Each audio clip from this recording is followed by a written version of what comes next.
Hello everyone, you're watching SK Live. I'm your host Indrajit Basu. Today we have Dr. Tharoor with us. Thanks a lot, sir, for joining us on SK Live. What a day for India. Absolutely unbelievable day, isn't it? I mean, I find myself still in a state of some disbelief. What a thrilling day for the cricket fan. Amazing. And especially for the Indian cricket fan. No, but did you get up early in the morning at 5? I did. Oh, then you're a better man than I am. What I do is I cheat. I record it from 5, and then I wake up at 7 and watch it on fast forward. Fast forwarding through the commercial breaks. But I do manage to see every ball at the end. So, but you are such a great cricket fan. I can tell you one thing. Yesterday, I was talking to former Indian cricketer Anshuman Gaikwad. At 10 o'clock, he told me, I asked him, can India win this test match? 324. He said, we can.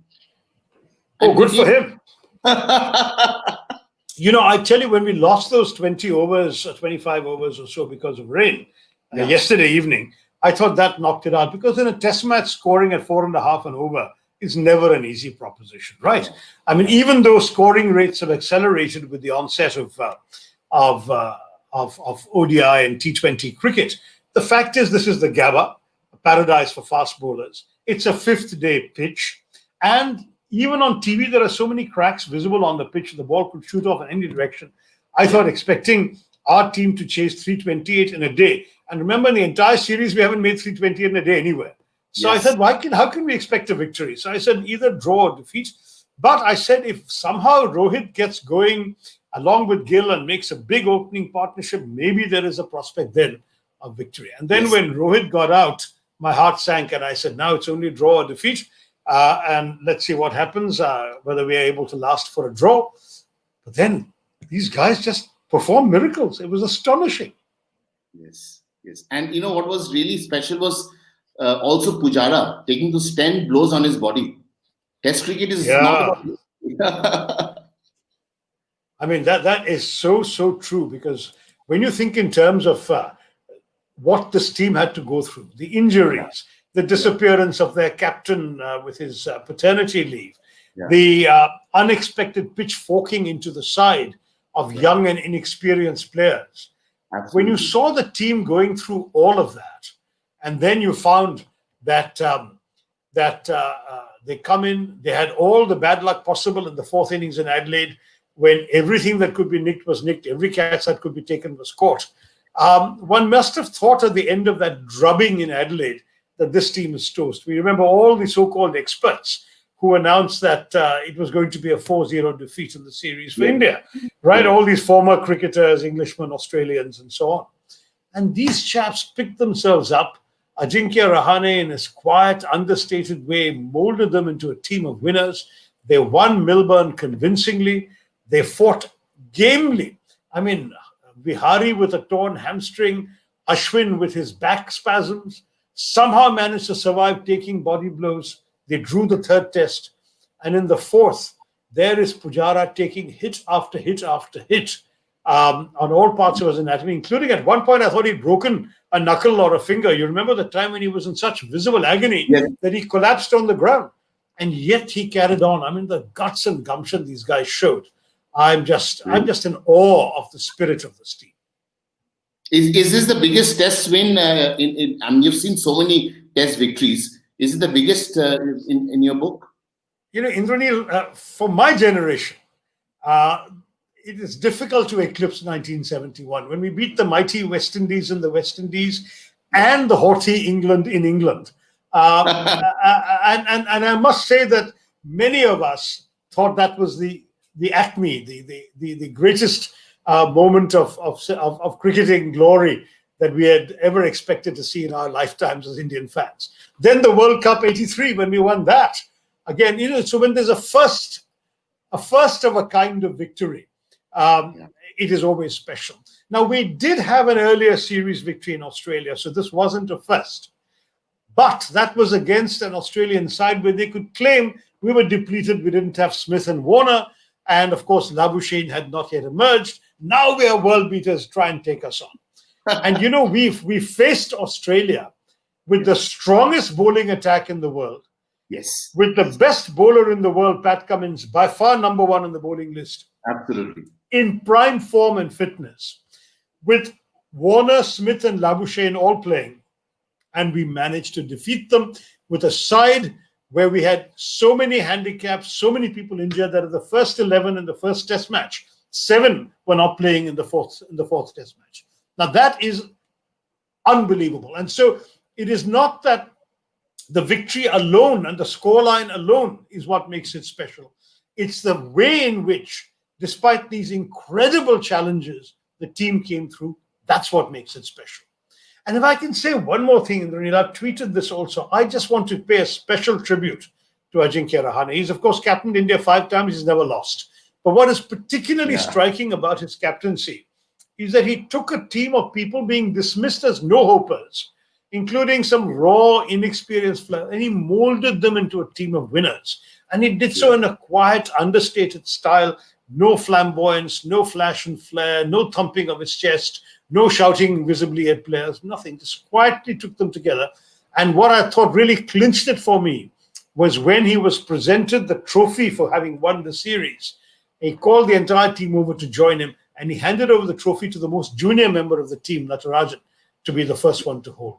What an extraordinary gesture, because a great leader, it seems to me, has to be one who gives ownership of his greatest triumphs to his teammates. He sees them as stakeholders, not as subordinates.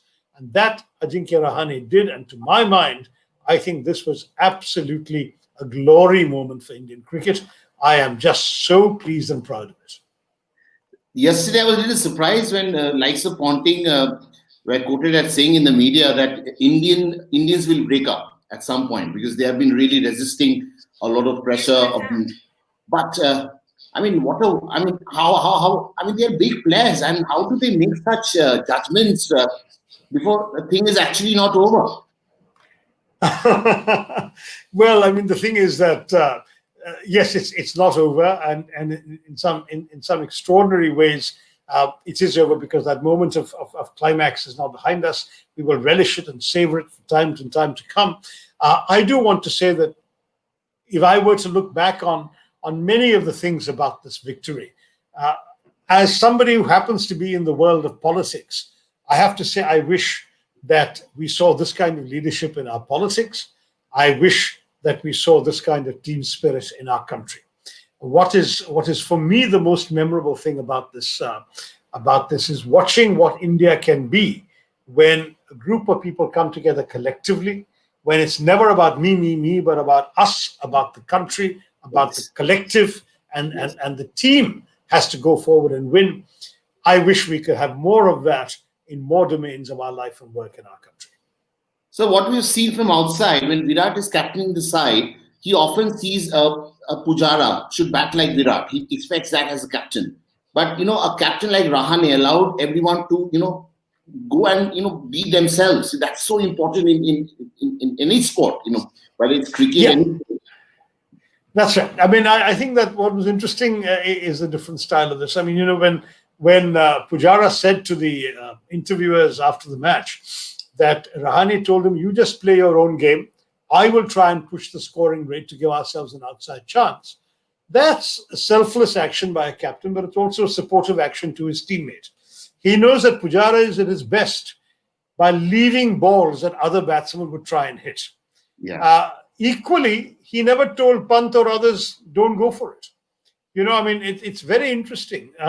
Everyone who came right up to Washington Sundar clearly came believing they could pull it off. When Washington Sundar came in, there were still 60-odd runs to be made, not that many overs, and at least a 50-50 chance that we would just not get there. We would not be able to score against these excellent bowlers enough runs fast enough.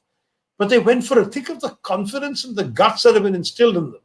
When I hear the expression New India in politics, I don't happen to agree with much of it because it seems to me to be built on the ruins of what is old India. But in cricket, when Kohli talks about New India, I see it in these youngsters.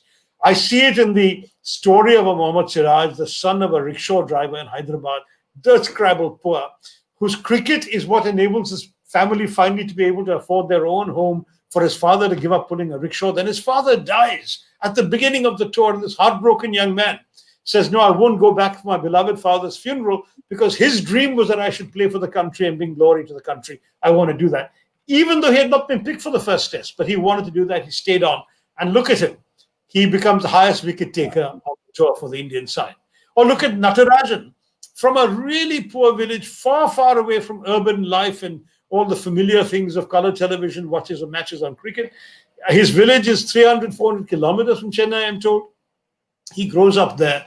And by earning his spurs in the Tamil Nadu League, he actually acquires the attention of the state selectors, gets into an IPL team, comes into prominence, has an outstanding season, even though he's not picked for the Australian tour. But then one person who is picked, Varun Chakravarti, is unable to go, and Natarajan is sent, principally intended to be a net bowler and a backup for the T20 team. And he ends the tour having made his debut in all three areas and having actually startled the country by taking 3 wickets in his debut bowling performance. Now, you look at all these stories, it's impossible not to be moved, but you also have to be admiring of the spirit that propels these young people forward. This is what India is all about. This is what New India is. This is the India that is going tomorrow to build a glorious future in the 21st century. And that's something that I hope everyone listens to. And it's never individual. It's always a team which will help you win a tournament or a series. It's never going to be individual can win matches for you. This is the biggest lesson, isn't it, sir? Exactly. And I these are the points I've been making. The nature of the team spirit, the nature of the leadership, the aspirational quality of the young, driven young people who, despite their lack of experience, came in with confidence and guts and did it. And then if I can go back to pure cricket, I will add one more thing, that the bench strength of the Indian cricket team is a tribute to the way in which we built up the cricketing system in our country. I mean, these youngsters who have acquired confidence from series of A tours, these youngsters who have acquired confidence from rubbing shoulders with and confronting the world's best players in the IPL, they're not phased. I mean, a young person making a debut in the 70s or 80s or 90s would never have had any of these advantages. Okay, by the 90s, A tours had started, but there weren't that many. I think Cheteshwar Pujara had gone maybe 2 A tours before he made his India debut, maybe 3 tops. Siraj has played some 50-odd matches for India A around the world. And for him, this is one more match, he can do it. That kind of thing is absolutely wonderful. When we lost that pink ball test in Adelaide and Virat Kohli was going for his paternity leave, what were your thoughts? What were your thoughts? My thoughts are the same as everybody else. We are cooked. My feeling was the one guy who had batted well in that first innings, or the guy who batted the best in the first innings, was Virat Kohli. He was out in unlucky circumstances. Now in the second innings, of course, he got a superb ball, whatever, but at least he tried to play positively. Without him, looking at the rest of the batting lineup, I said, what hope do we have? And certainly when these experts all confidently pronounced 4-0 drubbing, I had a lingering feeling that if we can somehow manage to save a match or two, perhaps with some help from the weather, who knows, that we'll be lucky, but we are not going to win this series anymore. 38 all out, I've never seen in my lifetime. I saw the 42 all out, 1974 against England. And when I thought never in my lifetime would India do so badly. We got 38. I said, by chance, 36, I beg your pardon. 36. I thought, no chance. This is the worst thing imaginable. And look where they picked up and recovered from there. I think that is the spirit, and I think there is simply no words enough. Shami was injured in that first test. Virat left.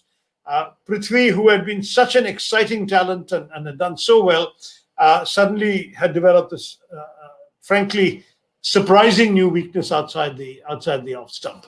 And we were looking around saying, what's going to happen to us? Just so recently, Mayank Agarwal was scoring centuries every other match. Suddenly, he's got 2 single-digit scores and doesn't look like he's comfortable at all against Australian pacemen. There was a sense that, my gosh, we are in deep trouble. Look at what happened after that. I must say that, Rahane set the example in Melbourne, that second test, not only by leading the team to victory, but by scoring that century, 112 himself. That's no small matter. And blooding youngsters like Gill, like Siraj, and eventually, of course, in the last test, Shardul, Sundar, Natarajan all had to come in and prove that they could make it to the very, very best levels.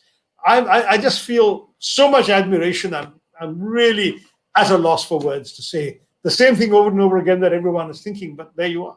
Yeah, we are really proud today. Really, I mean, what an exciting day. But Ajinkya Rahane's 100 in Melbourne actually set the ball rolling, don't you think? I think Actually, so. really. In fact, if I remember, unless I'm having a senior moment and forgetting, it's the only century in the series for India. And for Australia, there was Labuschagne's century and Smith's in the previous test. But basically, this has not been a high-scoring series of many centuries. There have been lots of 30s, 40s, and 50s on both sides. But that century was a statement by Rahane, a statement of, to use Kohli's favorite word, a statement of intent. But it was also part of setting an example that helped inspire these very confident young people who are supporting him. I mean, a lot have been said when Kohli left for his paternity leave. I mean, what were your thoughts that time? And, we felt he should have easily played Melbourne Test match, and he had informed the board 2 months before. And he had all the rights to decide whether to play for the country or go and attend his wife. So, but he chose to do that, go for his paternity leave. I mean, what was your thought? I mean, shouldn't he have stayed back or something like that? No, I mean, obviously, I think as a cricket fan, I would have been happy if he'd stayed back. But as a human being, as a father myself, and frankly, as an advocate of equal rights, I think that his wife deserved his support if she sought it and he wanted to give it to her. It was very much within his rights to do so. And I would never deny, if he was my son, I would say, go for it, do what's the right thing. So I will not criticize that decision. As a cricket fan, I felt, my gosh, now that's really a body blow for us, in many, many ways. But look, at the end of the day, what happened? We actually came out of this none the worse for wear for Virat's absence. And I think that this particular team ended up needing a Rahane style of leadership. Absolutely. He gave them confidence, he gave inspiration. In some ways, perhaps Virat is almost too much the superhuman for others to believe they can be like him. Rahane is a hard worker himself, and his grit, his determination clearly rubbed off on the rest of his team. Absolutely. So there's a lot been said about Rohit Sharma, being a white ball specialist, and he's not being able to do enough justice as a test cricketer. What are your thoughts? Today, we expected a lot out of him. He got out, I think, around 5:20 early in the morning.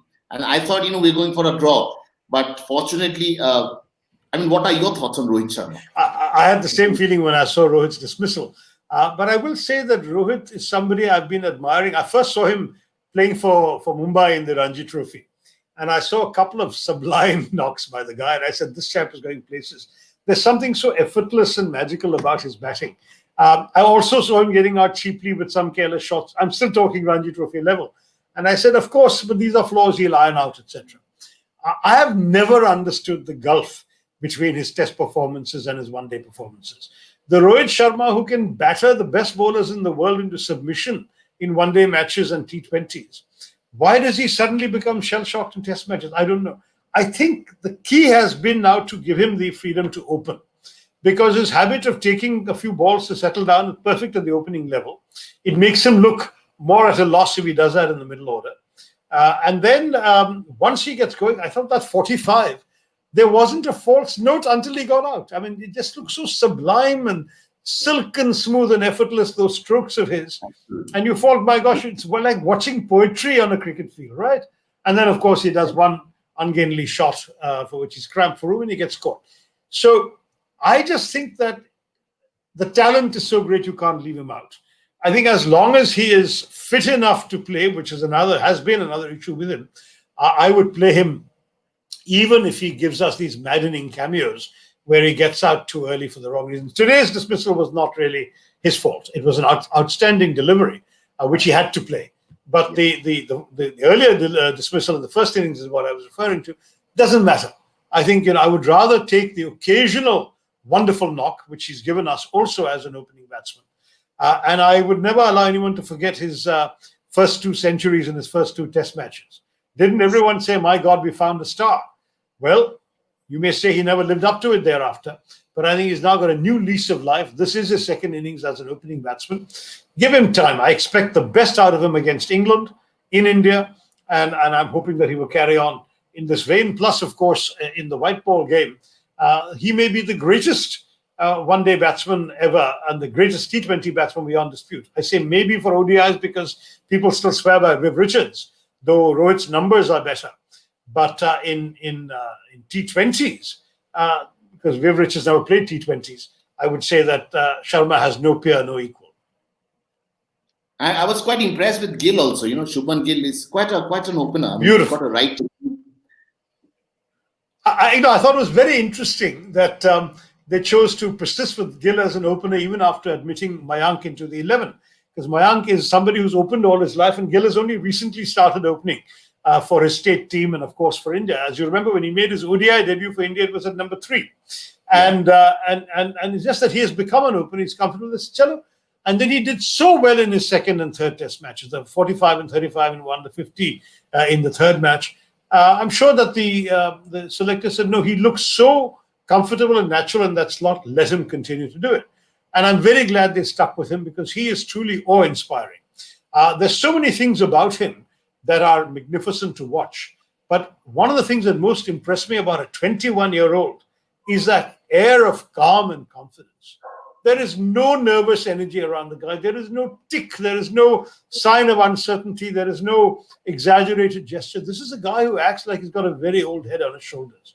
If he manages to carry on like this for a couple of years, he's going to be the next captain of India after Kohli. I have no doubt about it, because he has such an extraordinary presence and a sense of being collected, self-collectedness, that I think his future is absolutely assured. And Rishabh Pant, he played the innings of his life. That was brilliant. The thing is that Pant is a much better batsman than he is a wicketkeeper. So the question is, what do we do with the guy? Because, he will potentially win you a match with his batting, and he will potentially lose you a match by dropping a catch or missing a stumping or whatever. And this is and especially with spinners up in Indian conditions, I really think it's an extraordinary dilemma. I remember I won't name anybody, but an expert on Indian cricket telling me, what we should do is we should play Pant in foreign countries where we principally use pacemen, because standing back, he can't make that many mistakes. And we should use Saha in India or in turning pitches abroad, because Pant cannot stand up to the spinners the way in which Saha can. And I thought, that makes sense. But now we're coming up to India. Saha seems, by that logic, to be the obvious pick, but you can't afford to leave out Pant, the batsman. The guy has played in 2 successive tests, innings of the highest pedigree, 97 and 89 not out, and nearly won us a match. And if he hadn't got out, he could still have won us the match. Yeah. And the 89 not out, he did win us the match. So I would say that we have to play Pant for his batting, and if we, because of the balance of the side, we can't accommodate Saha, we'll just have to, give him more and more remedial coaching as a keeper, because I don't see how or either that or we will have to really sort of find some out-of-the-box solutions. I mean, one solution that I once was thinking about before he got injured was whether KL Rahul could come in as a keeper and Pant purely as a batsman, because Rahul seems a safer keeper, even though he's got less experience as a full-time keeper than Pant has, and is not a regular keeper for his home state. In some ways, there will be a time when he'll be back in the side as a batsman, I feel. And when that happens, let him keep and let Pant bat. Certainly in ODIs and T20s, it's an option worth exploring. What they did in the last 2 series, as you know, is Rahul kept and Pant was dropped. Maybe what we should do is let Rahul keep and let Pant play as a batsman in these white ball matches. Absolutely. So, don't you think Australian bowlers also tried so many things? Once you try so many things, it may not work. And they didn't go they didn't use the conditions that smartly, pitching the ball out. No, I don't think you're being fair at all. I think they did an outstanding job. Our batsmen were just equal to the task.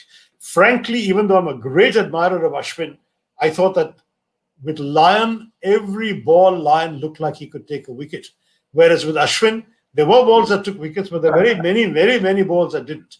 So I will say that Lyon, as an off-spinner on display, even though he got very few wickets in the series, was, I thought, the most impressive bowler on display amongst the 3 off-spinners we saw. 4 if you count the one delivery of Rohit Sharma. But otherwise, my thinking is that Cummins was easily the best bowler on display on both sides. though Stark had a bad last test, he had a superb first test, which people are forgetting. And Hazelwood was consistently effective throughout the series. So do not take it away by blaming the Australian bowlers. I think they did pretty much everything right they could do. I think credit should be given to the Indian batsmen and the Indian bowlers. The Indian bowlers were taking 20 minutes time after time after time, 20 wickets time after time after time, which is astonishing because we don't have a reputation for taking 20 wickets abroad in every match. And aside from the first test that we lost, we took 20 wickets in every innings we bowled the Australians. Absolutely. And secondly, when it comes to the batting, the guts, the gumption, the attitude, the technique, everything, we have to praise our Indian batsmen. I will not take one bit of credit away by saying that the Australian bowlers screwed up, because I do not believe the Australian bowlers screwed up. You mark my words, the same bowlers will go and just crush South Africa in South Africa. That's what's coming up next. Wonderful. But we have to thank Team Payne a little for dropping those catches. We have to thank him. He had a bad series, except he had a better series with the bat than he's used to having. He had a couple of 50s, a couple of 30s. He batted well. But you're right, he did not do terribly well as a keeper. I do want to point out that he did also do some spectacular catching. It's not that he was completely a dunderhead behind the stumps. He took some great catches. He effected a couple of good runouts, all that he did. But it's also true that he made some major drops that helped us at crucial moments. True. So before we let you go, I want to know your headline for tomorrow's newspaper. What would be the headline after a historic win like this? I'd say Team India triumphs for all the reasons we mentioned earlier. It's been a team victory. It's been an India victory. It's a victory for Team India. And now we hope to do well in South Africa, in England, and in New Zealand. No, South Africa is the Australian tour of Australia. So when we go to my point was, you said the Australian bowlers had done badly. I said, no, they did very well. And the same bowlers will crush the South Africans on behalf of Australia. When they're going next to South Africa, they'll crush them. So my point was not about our team. Our team is outstanding. I'm sorry and disappointed to see Natarajan left out of the team for the England series, simply because the boy, even if he had no chance of making it to the 11, he deserved the encouragement. But Chalo, this is the hard knocks of life. I'm sure he'll play in the white ball matches. And I really hope that this deep bench strength will continue to survive and thrive in confidence and glory. And supporters like you, backing Indian cricket so strongly, will continue to do well. Thanks a lot for coming on SK Live on such a short notice. As always, keep watching cricket and stay safe, and see you very soon again. All the best. Thank you so much, Indranil, and keep up the great conversations on Sportskeeda. All the best. Thank you, sir. Thank you, sir. Good night.